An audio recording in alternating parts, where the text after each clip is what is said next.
네, 건중경 선산보건소장님 반갑습니다. 네, 안녕하십니까. 네, 걷기의 지도자이고 선구자라고 알고 있습니다. 예, 감사합니다.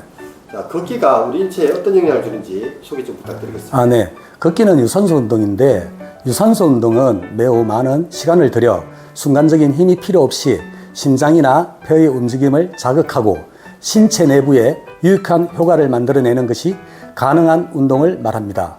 수영, 건강 달리기, 에어로빅 등이 유산소 운동이며 걷기 역시 유산소 운동에 속하는데, 유산소 운동의 효과는 무엇보다 심폐지구력 향상에 있는데, 심장과 폐는 인체의 생존에 가장 중요한 기관으로서 심폐지구력이 강화되는 것입니다.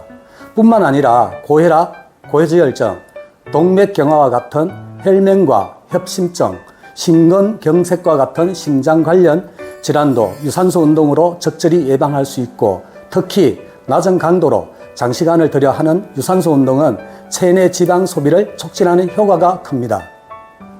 올바른 걷기의 장점은 남녀노소 누구나 가능하다, 부담이 없다, 혼자서 할 수 있다, 대표적인 유산소 운동이고 운동신경이 필요 없다는 점입니다. 둘째, 올바른 걷기와 효과로는 기초 체력 유지 및 증가, 비만 예방 및 퇴치, 흐트러진 신체를 바로잡아 허리와 무릎의 부담을 줄여주며 심폐기능 향상 및 심장질환 예방, 지구력 향상, 뇌기능 활성화, 면역세포 강화 및 면역력 향상과 생체리듬, 자율신경의 밸런스, 체온 등 몸의 상태를 바르게 하고 숙면 유도 및 보라세포를 활성화시켜 골밀도를 높여주며 뼈를 튼튼하게 하여 골다공증 예방 및 유선 수치를 낮추어 통풍 치료에 도움을 주고 상체와 하체를 율동적으로 사용하여 치매 예방과 성인병 예방 및 치료에 도움이 된다고 보시면 됩니다. 네, 올바른 걷기 자세를 말씀드리면, 팔은 팔꿈치가 자연스럽게 펼친 상태에서 보폭에 맞게 과도하게 흔들지 말고 걷는 것입니다. 손은 걷는 중간에 손을 주먹 쥐고 손을 활짝 펴주는 동작을 되풀이하면 상체 혈액순환에 많이 도움이 되고 치매 예방에 좋다고 볼 수 있습니다. 시선과 호흡은 개인별 차이가 있지만 기본적으로 전방 15m 내를 주시하고 호흡은 자연스럽게 하되 코로 들어 마시고 입으로 내쉬면서 걷고, 턱은 목이 앞으로 떨어지지 않게 자연스럽게 끌어당기는 느낌으로 하시면 됩니다. 가슴과 어깨를 활짝 펴 상체를 바로 세우면서 아랫배는 허리 뒤쪽에 딱 붙인다는 느낌으로 자연스러운 긴장감을 유지하면서 걷습니다. 허리와 골반은 골반이 많이 움직이는 느낌으로 허리를 곧게 펴고 걸어야 하며 상체와 하체의 유기적인 움직임과 함께 허리 근력이 강화됩니다. 다리와 발은, 다리는 팔자나 오자가 아닌 11자로 걸어야 하며 발 사이 폭거리는 5cm 내로 폭을 유지하고 걷는 것이며, 지면에 발이 닿을 때 꼭 뒤꿈치부터 착지하여 체중을 골고루 분산시키므로 관절에 부담이 감소됩니다.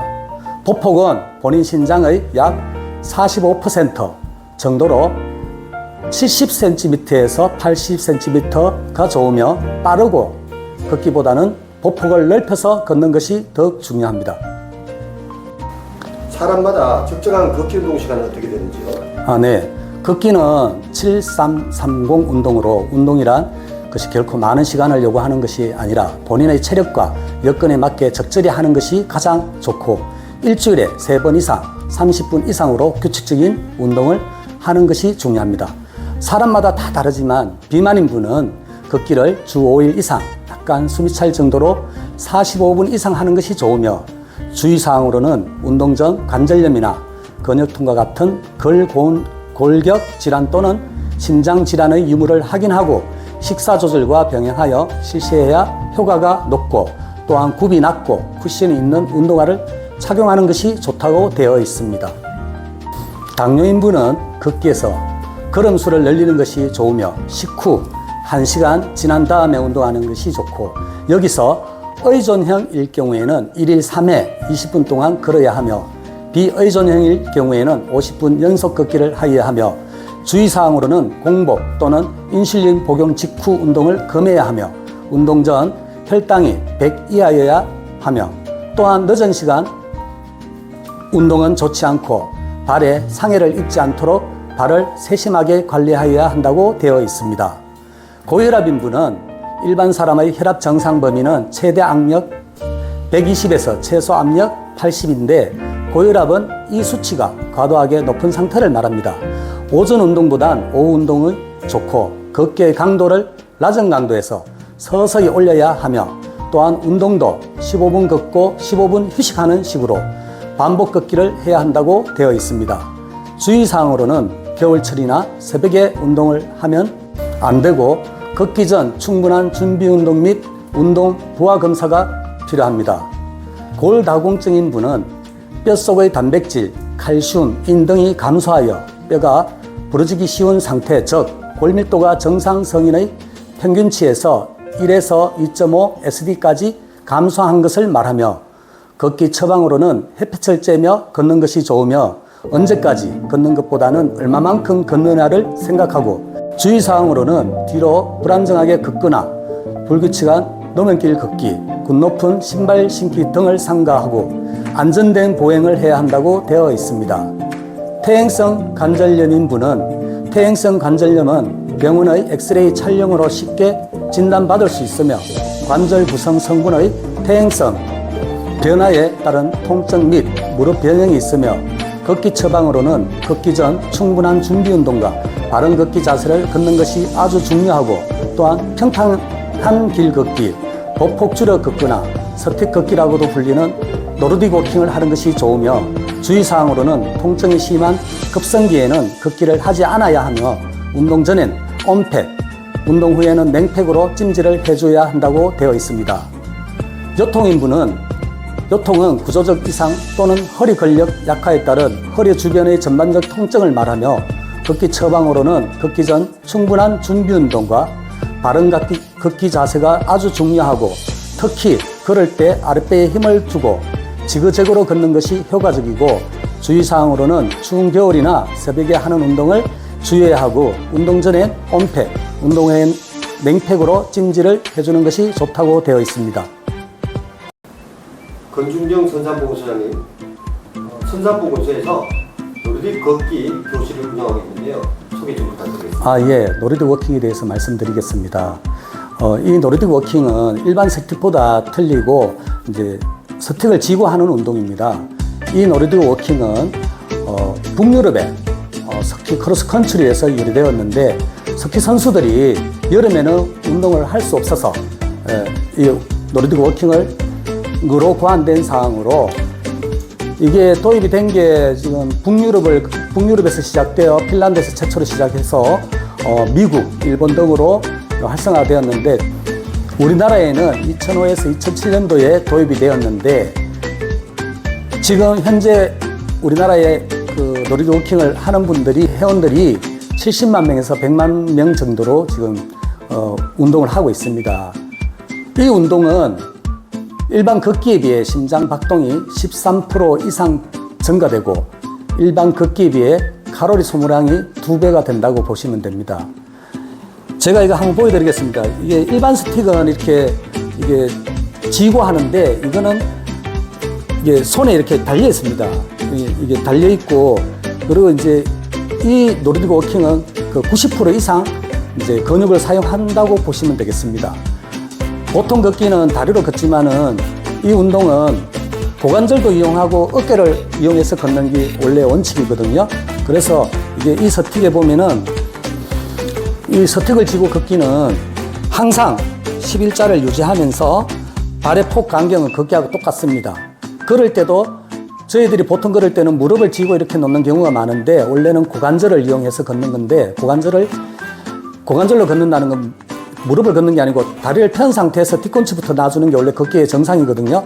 그러면 이게 고관절로 걷는다는 건 고관절로 걸으면서 이렇게 해서 전체 발바닥이 닿으면서 앞꿈치가 발을 차주면서 걷는다고 보시면 됩니다. 그러면 서틱을 이용할 때는 항상 이렇게 발이 나갈 때 서틱도 같이 나가는 거죠. 그러니까 균형을 잡아주고 이게 뼈에 흐트러진 부분을 잡아준다고 보시면 되겠습니다. 이 노르딕 워킹 이게 서틱인데 서틱은 스트랩, 일반 등산 스틱은 지고 하지만 저희들은 여기에 의존하는 거라고 보시면 됩니다. 스트랩, 서틱, 여기는 지금 뾰족하게 되어 있는데 저희들이 일반 비포장이나 산에나 이럴 때는 이렇게 하면 되는데 아스팔트 길이나 인도에서 걸으실 때는 이렇게 러브라고 있습니다. 장화처럼 생긴 건데 그거를 항상 끼워서 걷는 것이고 걷는 자세를 잠깐만 보여드리겠습니다.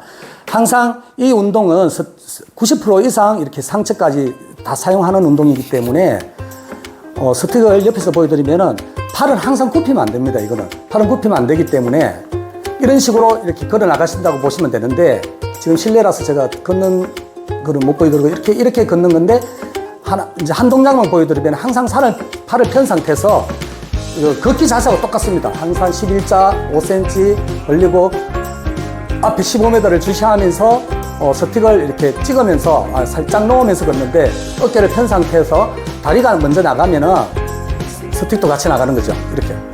이렇게 나가면서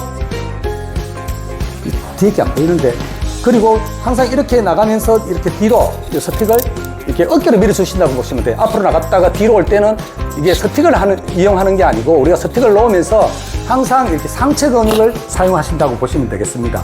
그렇기 때문에 90% 이상의 이제 전체 근육을 쓰기 때문에 뭐 교정이라든지 허리를 펴준다든지 바른 자세, 기본 자세, 기본 보행을 잡아준다고 보시면 되겠습니다. 네, 저희 보건소에서는 가을에 이제 2기를 운영을 할 겁니다. 놀이터 워킹 교실 2기를 운영을 하는데 지금 선산 구미 시민이 다 참여를 할 수는 없지만은 2기 때는 선산에서는 야간에 산동 청소년 문화집 앞에 참 좋은 공간이 있더라고요. 거기서 낮에 제가 2시에서 5시 사이에 1시간을 잡아서 일주일에 2회를 운영할 거고 고아 쪽에도 좀 멀기 때문에 시내 분들이나 고아 분들을 문성에 계시는 분들을 위해서 저 색강에서 또 이제 한 2시에서 5시 사이 1시간을 잡아서 운영될 계획이고 선산에는 야간 6시 반에서 7시 반 1시간 운영될 계획입니다. 이 일반 걷기보다가 놀이터 워킹이 이게 몸의 균형을 잡아주고 보행 자세를 잡아주는 거에는 최고니까 많은 시민들이 참여했으면 좋겠습니다. 네, 감사합니다.